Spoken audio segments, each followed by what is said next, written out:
Assalomu alaykum. Olam sport intervyulari davom etadi. Bugungi mehmonimiz esa yosh, iste'dodli va ancha-muncha yoshiga nisbatan mashhurlikka erishib qo'ygan futbolchilardan biri Asilbek Aliyev. Assalomu alaykum. Yaxshi keldingizmi? Yaxshi, rahmat. Xush kelibsiz.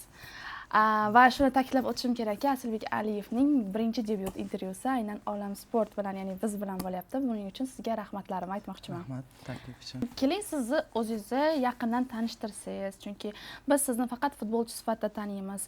Necha yoshsiz, asli qayerliksiz va faoliyatingiz qanday boshlangan? Farg'ona viloyati, Voyda tumanidanman. 17 yoshman. Birinchi faoliyatim Voyda tumanida o'zi zo'r qiziq voqea bo'lgan. Akam o'zimizning mahallada futbol o'ynab yurardim. Akam bilan bozorga borganmiz. Endi qishdan ekan bozorga borib, o'sha qaraganimda yozib qo'ygan futbol akademiyasi ochildi deb. Akamning telefonini olib, yozib olganman nomerini, telefon qilib, o'sha Odil Junior akademiyasi ekan, yozib o'sha yerga borganman birinchi bo'lib, Ibrohim aka Rahimovga, Zafar aka bilan. O'sha yerdan Yangiqo'rg'ondan boshlangan faoliyat, keyin Farg'onaga bordim, keyin To'raqo'rg'ondan mana shu yergacha keldim. To'raqo'rg'onda Qahramon aka bilan, hozir Toshkentdamiz. Keyin respublikaga o'tdim, FAga. U17 jamoasiga saralanib o'tish hamma futbolchiga emas yoki hamma yoshga emas.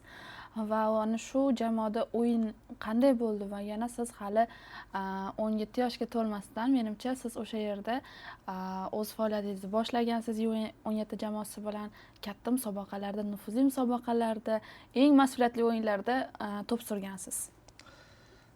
Bu trenerlarimning yordami bilan deb o'ylayman, ota-onam duolari bilan yaxshi mehnat qildirgan paytida Qahramon akalar, Ibrohim akalar yordam bergan. Rosa kichkinaligimdan ta'kidlab o'tgan, mehnat qilmasang yaxshi futbolist bo'la olmaysan, shunaqa deyishgan. Mehnat qildirib, mana Xudoga shukr, U17 Osiyo chempioni bo'ldik. Mana yana o'ynadik, Xudo xolasa noyabrda jahon chempionati. Mana shu Aliyevni qaysi o'yin yoki nima mashhur qildi, Aliyev qildi? Menimcha o'sha Birlashgan Arab Amirliklari bilan o'yin Aliyev qildi. Yana bilmayman, o'sha ikkita gol urdim. O'shanda menimcha Aliyev bo'ldi. Ana shu ikkita goldan keyin, ana shu qisqa 11 kishi emas, 9 kishi bo'lib o'ynaganinglardan keyin bu yoqqa qaytib keldinglar va nufuzli sizlarni kutib olindi, prezident sovg'alari topshirildi, yurtboshimiz bilan ko'rish imkoniyati berildi. Va Instagram tarmog'ingizda ham ko'ramiz, ancha ko'tarilish bo'ldi. Hozirgi zamon eng global vositalardan biri va qizlar ham juda ham ko'p sizga podpisatsiya qilishgan, ya'ni obuna bo'lishgan. Qizlar e'tiborida bo'lish qanday? Yo'q, unchalik qizlarga qiziqish yo'q, bizda faqat mehnat, Xudo xolasa. Uydagilarim ham bunga qattiq qarashadi. Telegramimni, Instagramimni ham ulab olishgan. Qattiq qarashadi. Qizlar bilan gaplashish yo'q bizda hozir. Odam o'ziga yaxshi maza qiladi-da. Endi Aliyev taniyapti ko'chada. Bu faqat o'zimga emas, yon atrofimdagi o'rtoqlarimga ham yaxshi shunaqa birga yurib, Aliyev o'rtaqman deb yurish menimcha hammaga yaxshi. Agar futbol kino bo'lganda, siz uni qaysi qahramonni rolida o'ynagan bo'lar edingiz? Va o'sha kino nomini nima deb qo'ygan bo'lardingiz? Kinoni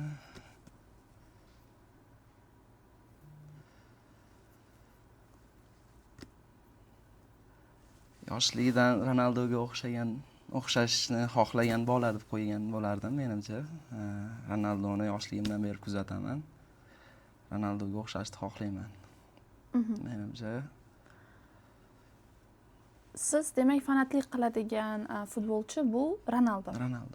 Uni qaysi jihatlari yoqadi? Nima uchun unga muxlislik qilasiz va siz ham unga o'xshashni xohlarmidingiz? Juda ko'p xohlayman. Intizomi yoqadi. Gol urishlari, komandaga yordam berishi, haqiqiy kapitanligi har tomonlama yoqadi menga. Qaysi sportchining hayotida bir kun yashab ko'rgan bo'lardingiz, aynan siz o'sha imkoniyat berilganda? Ronaldonikida yashab ko'rgan bo'lardim. Qaysi uyda yashab ko'rardingiz? Qayerga borib ko'rardingiz? Nima qilib ko'rardingiz? Portugaliyadagi uyda bo'lardim menimcha. Yaxshi o'sha yerda ko'proq futbol tomonlama rivojlangan. Portugaliya, Saudiya desam bo'lmaydi. Portugaliyada ko'proq o'sha yerda yashagan bo'lardim. Polni maza qilib futbol o'ynagan bo'lardim o'shanda menimcha. Sizni futbolchi qilgan odat qaysi? Aynan hozir intizom haqida gapirdingiz. Intizomli insonni odatlari bo'ladi. Odat. Men Jamshid akam bilan ko'proq futbol ko'rardim.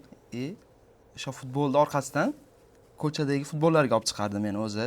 Kichkinaligimdan poliyalarga olib borardi. O'zi 85-yil shu o'rtoqlari bilan meni qo'shib yuborardi. Shuncha kattalar bilan o'ynagansiz. Kichkinaligimdan endi ular tegmasdi, teylab, yon bosishardi. Anaqa jarohat yetkazib qo'ymay deb menimcha o'shandan boshlangan qiziqishim juda katta bo'lib ketgan o'shandan. Jamshid akamda o'zi rosa harakat qilgan, lekin futbolist bo'la olmagan. O'shani ko'p ta'kidlagan, ko'proq mehnat qilgan degan o'sha odat menimcha futbol ko'rishimdan. Agar siz futbolchi bo'lmaganingizda kim bo'lardingiz? Ya'ni qaysi kasb egasi bo'lardingiz? Futbolchi bo'lmaganimda menimcha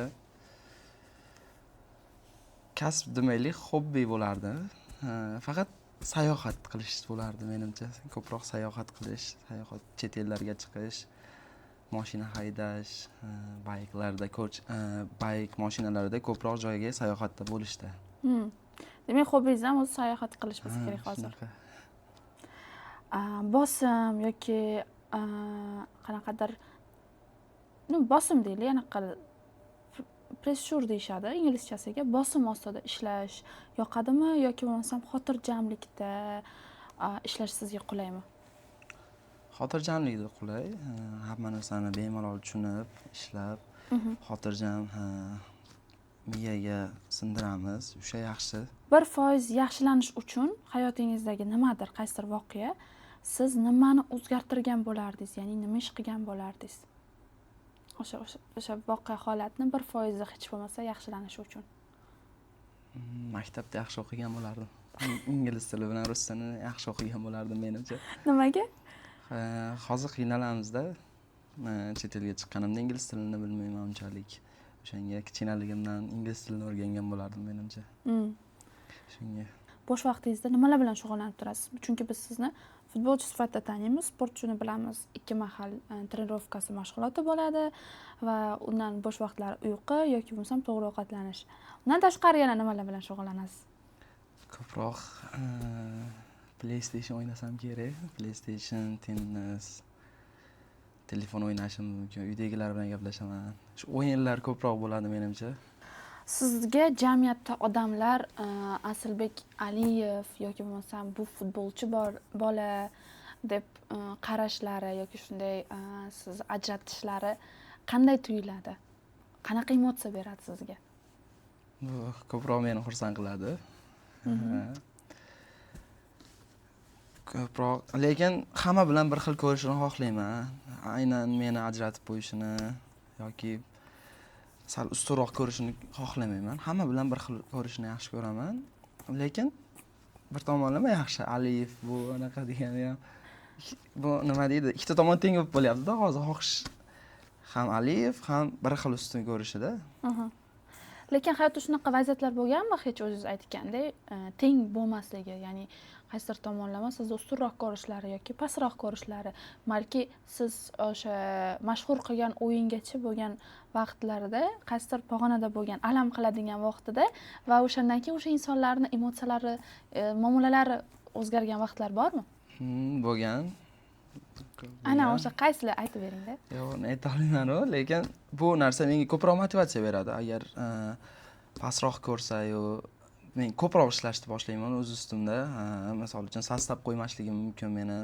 Sostav qo'ymaganda trenirovkalarda yaxshi, oddiy ishlashni boshlayman.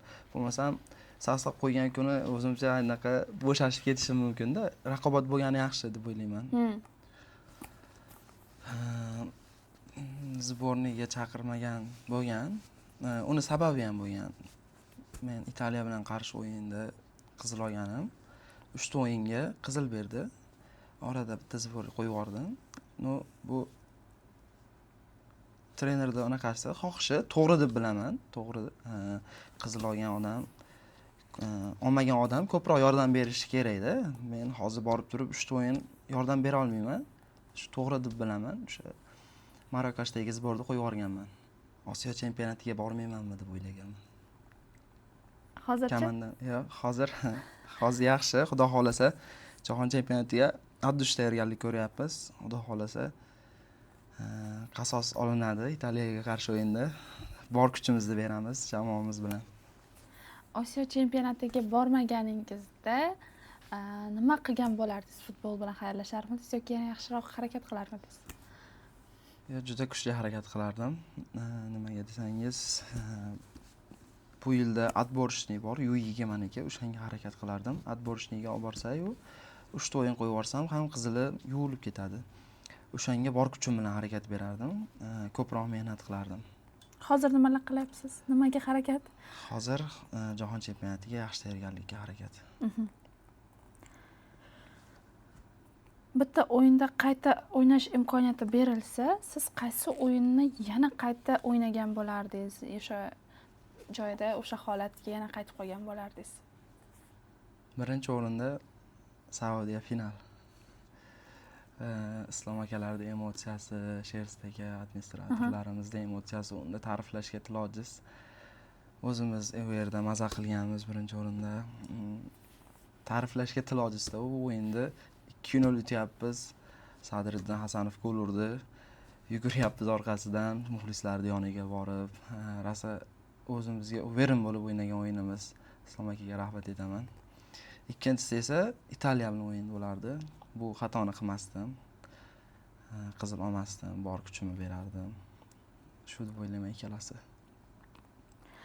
Aynan Osiyo chempionati haqida aytdingiz. Osiyo chempionatida 9 kishi bo'lib o'ynash tasodifi bo'ldi yoki bu taxminiy rejada ham bormidi? Chunki 9 kishi bo'lib kamayib ketishlar, chunki baribir futbolda arablar tarafidan juda ham ko'p sizlarga nisbatan qing'irliklar bo'ldi, har xil g'irromliklar ham bo'ldi, ko'rib turdik chetdan kuzatgan muxlis sifatida. Endi mutaxassis emasman, aytyapman. Va mana shu 9 kishi bo'lib o'ynash tasodifini sizlar o'zi taktikaga qo'shganmidinglar, bilarmidinglar va bunda ham baribir g'alaba qildinglar. Bunga sabab nima bo'lgan? Omaddan tashqari yana. Omaddan tashqari tavakkal qilganmiz. Birinchi o'rinda Islom aka razdolkada aytgan. Har bitta narsaga tayyor turinglar degan. Ko'p bo'lishimiz mumkin, kam bo'lishimiz mumkin. Har bitta joyda o'ynanglar, bor kuchlaringni beringlar. Xudo xolasa bu final bizniki bo'ladi degan. Mana ikkita qizil olganmiz va oxirgacha kurashganmiz. Xudo bizga bergan deb o'ylayman. Osiyo chempionatidan keyin qaytib keldinglar. Juda zo'r bayramlar bo'ldi. Ana shunda havolanib ketish, choyxona, mashg'ulotlarga qatnashmaslik qo'yish, o'yinlarni tashlab qo'yish, bo'ldi men zo'rman deyish holatlari bo'ldimi jamoadoshlaringizda va shu qatorda sizda ham? Yo'q, hech kimda bo'lgan yo'q. Bu biz bitta Osiyoni yutib turib boshqa maqsadlarni chetga surib qo'ymaymiz. Jahon chempionatiga tayyorgarlikni boshlaganmiz. Ko'rgan bo'lsangiz, anaqaga chiqqanmiz, zborga chiqqanmiz tog'ga. Shu tog'da zborlarda qilib, mashqlarda ko'proq kuchga e'tibor berib harakat qilganmiz. Bunaqa bo'lmagan deb o'ylayman hech kimda. Rostavitsa qilish bo'lmagan. Keyin bilasizmi, oldinlari endi bizdan kattalarni o'ynagan vaqtlarida yoki men jurnalistlik faoliyatimgacha bo'lgan holatlarda ham baribir sportga qiziqib yurganman. Shunda hamma sport turida yosh urilish degan narsa bo'lgan va siz haqingizda ham oxirgi paytda shunday mish-mishlar tarqaldi. Yangiliklarda ham ko'rdim, videolarda ham ko'p blogerlar qilib chiqishdi. Siz bilan ham shunaqa bo'lganmi? Bu mish-mish qanchalik to'g'ri va bunga siz nima deysiz? Men hech kimni ishontirishga majbur emasman. Men 2009 man. Hattoki o'zim ota-onamdan so'raganman, ishonmasdan. 2009 manmi deganimda, ha degan. Rosa qattiq so'raganman, ha degan. Bu hech kimni ishontirmoqchi emasman. 2009 man men. Nimaga shu yosh urilishni sizga qo'yishgan? Bunga sabab nima bo'lgan o'zi? Menimcha gavdam kattaligiga bo'lsa kerak yoki o'sha ko'proq mehnat sababli o'zimdan bir yosh kattalarga borganim sabab menimcha. Yaxshi gollar urganim menimcha. Shulardan. O'zi kichkinaligingizda ham 85-yillar bilan o'ynadim deyapsiz. Kattalar bilan o'ynardim. O'sha qishloqda katta bo'lganim sabab bo'lsa kerak. Katta bo'lib, gavdam katta bo'lgani. Bilamiz, har bitta futbolchini hayotida futbolchi bo'lgungacha qandaydir qiyinchiliklar bo'ladi. Siz ham mana futbolga qadam qo'yyapsiz va katta futbolga ham qadam qo'yib bo'ldingiz. Bungacha bo'lgan qiyinchiliklar nimalardan iborat bo'lgan? Qiyinchiliklar kichkinaligimda ko'proq bo'lgan. Trenirovkaga borolmay qo'yganlarim bo'lgan, qo'yib yuborganlarim nima sabab? Yo'l kiraga pulim bo'lmagan o'sha paytlarda. Xudoga shukr, hozir yaxshi hammasi. Bundan ham yaxshi bo'lish uchun harakat qilamiz, Xudo xolasa. Ota-onamga rahmat, baribir bor kuchini berishgan, mehnat qilib, Xudo xolasa buni samarasini ko'rsataman. Mana shu kamchiliklarni qanday qilib yaxshilashgan? Ya'ni baribir qurbonliklar bo'ladi. Siz uchun ham qandaydir qurbonliklar keltirishganmi? Aynan sizni futbolchi bo'lishingiz uchun, ota-onangiz, yaqinlaringiz. Futbolchi bo'lishim uchun menimcha ko'proq kichkinaligimizda zborlarga borib turardik. Unda o'zimizga pul kerak bo'lardi, kiyintirgani butsa-mutsalar bo'lardi. Menimcha o'sha uy hayvonlarini sotardik. O'zim qo'yib boqardim kichkinaligimda. O'shalarni sotib turib, menga kiyim, butsa olib berardi menimcha. O'shalar bo'lsa kerak. Menimcha eng esda qolgan birinchi olgan butsangiz ham o'shanda maza qilib kiygan bo'lsangiz kerak. Juda. Emotsiyalar ham boshqacha bo'lgan bo'lsa kerak. Olov rang bo'lgan, maza qilib kiyganman. Hozir yo'q ular. Lekin esimda birinchi trenirovkaga kiyib borganim, o'rtoqlarimning reaksiyasi, rosa o'zimga sig'may borganman. Haligi butsada maza qilib trenirovka qilyapman-da. Birinchi butsam undan oldin qizil butsa bo'lardi, bilsangiz. Yelim tishli, o'shandan keyin borardim. U birinchi butsam rosa maza qilib kiyganman, ancha kiyganman uni. Dadam olib bergan. Ota-onangiz sizni qo'y bolam boshqa kasbni tanla deb hech qaytarishga uringan vaqtlari bo'lganmi? Yo'q. Kichkinaligimda ertalab 8-9 da chiqib ketib, obeddan keyin bir 6larga kelardim futbol o'ynab. Uyga kirmasdim. Qo'shnimizning uyga kirib, non so'rardim obedlarda. Uyga kirsam, uydagilar olib qolardi. Chiqarmasdi ko'chaga, o'shanga ular kirib, ular aytib berardi uyga kirib, kirmadim hali deb. Yo'q, cheklov qo'ymagan kichkinaligimda. Faqat futbol o'ynasam, unaqa desam, indamasdi, lekin boshqa narsalarga cheklov qo'ygan. Masalan, kechasi ko'chada yurish o'rtoqlarim bilan. Orada bir anaqaga kirganman, tennisga. Futbol bilan tennisni, o'sha tennisga cheklov qo'ygan, bittasini o'sha futbolni yaxshi ko'rasan, futbolga borasan degan. Bo'ldi, shu ikkalasi. Endi jahon chempionati haqida gap ketar ekan, sizlar ham jahon chempionatida Islom Islomov bilan bog'liq janjal, vaziyat, o'sha qizil kartochka haqida nima deya olasiz? Chunki o'shandan keyin bildim, ko'pchilik siz bilan intervyu qilishga harakat qilishdi, intervyulardan qochdingiz, har xil videolar tarqaldi, izoh berilmadi. Baribir biz qiziquvchimiz. Shunga nima deysiz? O'sha holatni qanday baholaysiz? U yerda hatto o'zimda bo'lgan. O'yindan oldin aytishgan. Asabiylarga tegadi ular degan. Shu o'zimni jilololmay, Islom aka aytgan o'yindan oldin hammaga ta'kidlagan asabiylarga tegadi deb o'zimni jilololmay, o'sha qizil oldim. O'shani gapirdi keyin. Men senga aytganman dedi. Keyin uzr so'radim. O'sha vaziyatdagi holat, qizil kartochka siz hayotingizga qanchalik darajada ta'sir qildi? Shaxsiy hayotingizda ham va o'yinda ham? Ko'p narsaga ta'sir qildi. Qizil misol uchun 3 ta o'yinga ketgan bo'lsam, ko'pchilik anaqa qildi. Chetlashtirdi meni ko'proq futbollardan. 3 ta qizilim borligi sababli. Menimcha bu xatoni qaytib qilmaslikni o'rgatdi. Asabni jilovlashlikni, trenerlar aytganini asosan qilishdi. Ko'proq aql berdi-da menga bu. Mana shu qizil kartochka olganingizdan keyin nimalar hayotingizda o'zgardi deb ham bejizga so'ramadim, chunki raqobatdosh insonlar doim bo'lgan. o'rindosh insonlar ham bo'lgan. Sizni o'rningizga harakat qilmoqchi bo'lganlar va o'sha narsani qilganlar ham bo'ldimi o'sha vaqt ichida? Ha. Qizil olganimda ko'proq rastavitsa qilganlar ko'p bo'ldi menimcha. Faqat men o'ynayman bo'ldi, bu tushmaydi deb. Qizil olganim ham bir tarafdan yaxshi, bir tarafdan yomon. Komandaga zarar tegdi, yutyap turgan o'yinimizda menimcha. Golda ham men aybim bor deb o'ylayman. O'sha Italiya bilan o'yindagi qizil endi kutilmagan vaziyatda bo'ldi.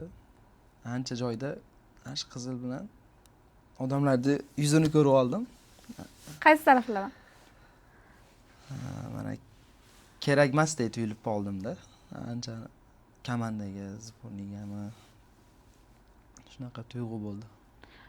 Hozir ham bormi bu tuyg'u? Hozir yo'q, hozir yaxshilanishda. Xudo xolasa 3 ta qizilimni yuvdirib oldim.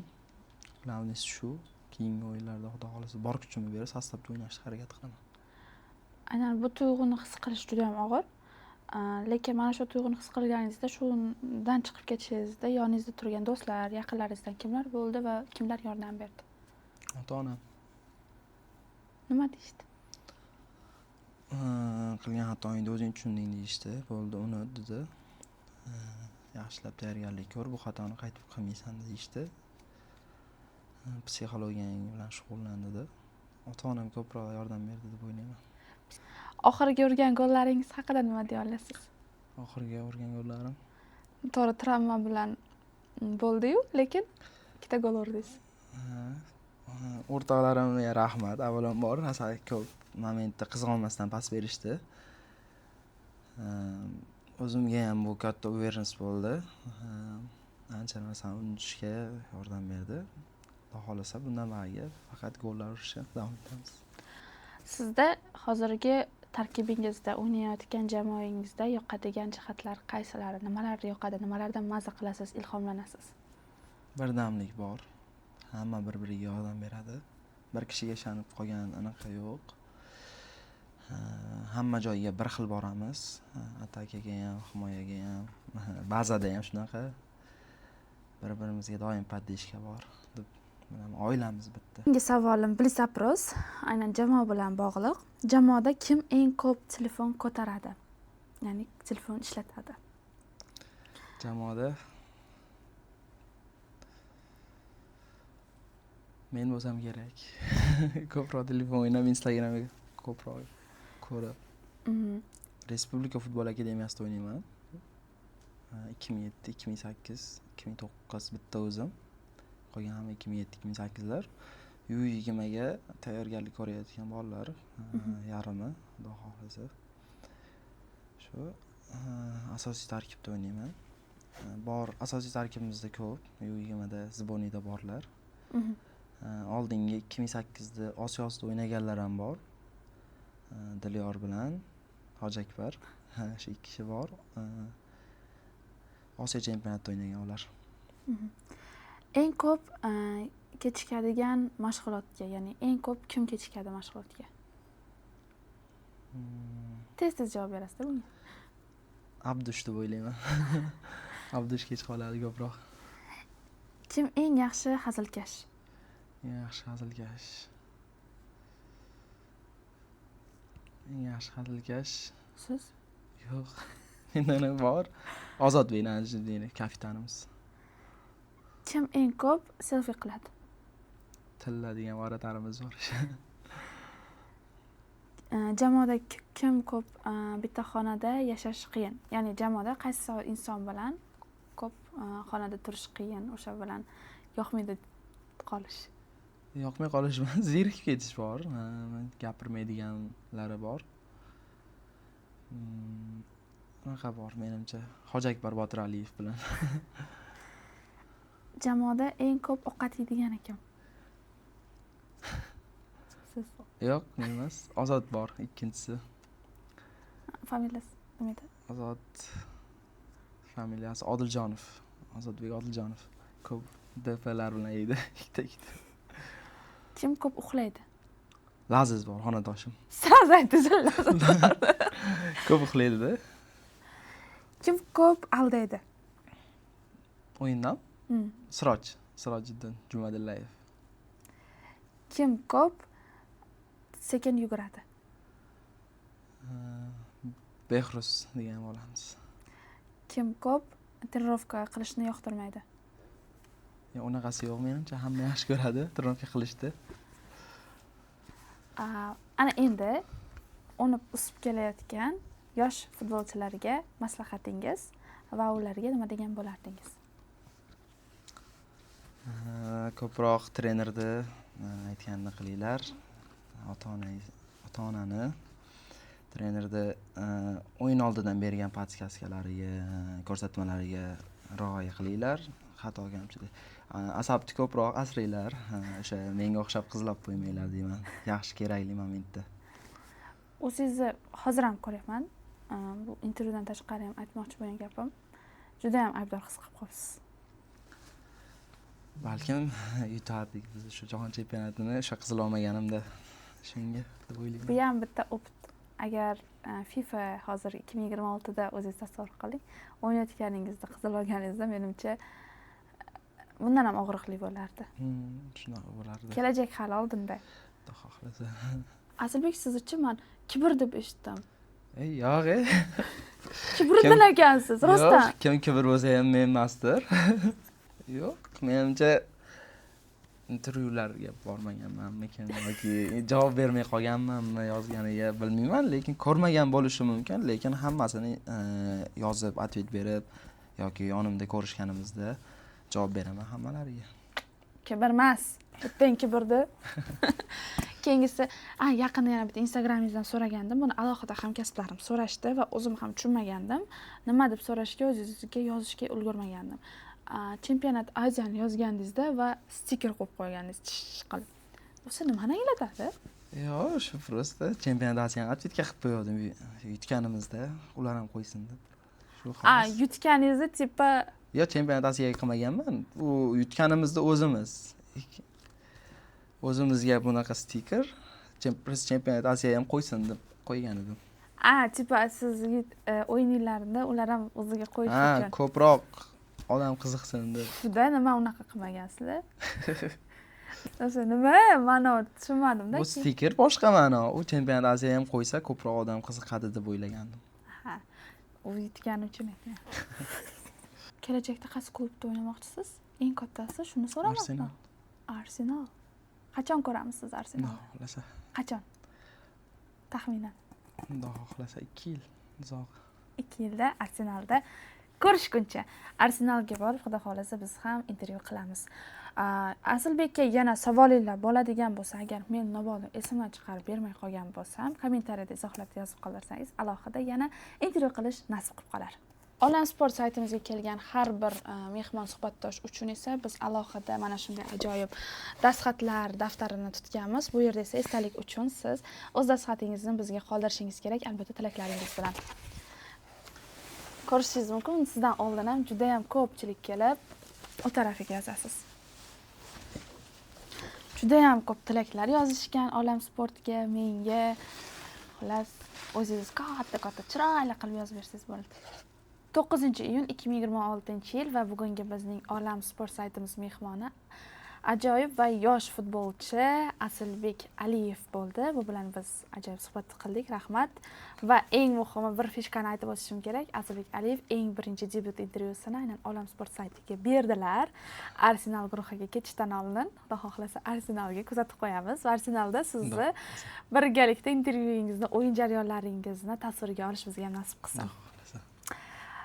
Bizga esa tilaklar yozib berdilar. Olam Sportga omad, bundan ham yaxshi, zo'r odamlar bilan odamlar kelishini kutib qolamiz. Odamlar kelishini kutib qolamiz. Rahmat, hammaga omad. Aslbek Aliyev bilan navbatdagi qiziq suhbatimiz o'z nihoyasiga yetdi, chunki bizda vaqt chegaralangan. Birinchi intervyu, debut intervyu uchun ham rahmat demoqchiman sizga. Rahmat kattakon. Yordamdan kelganingiz uchun.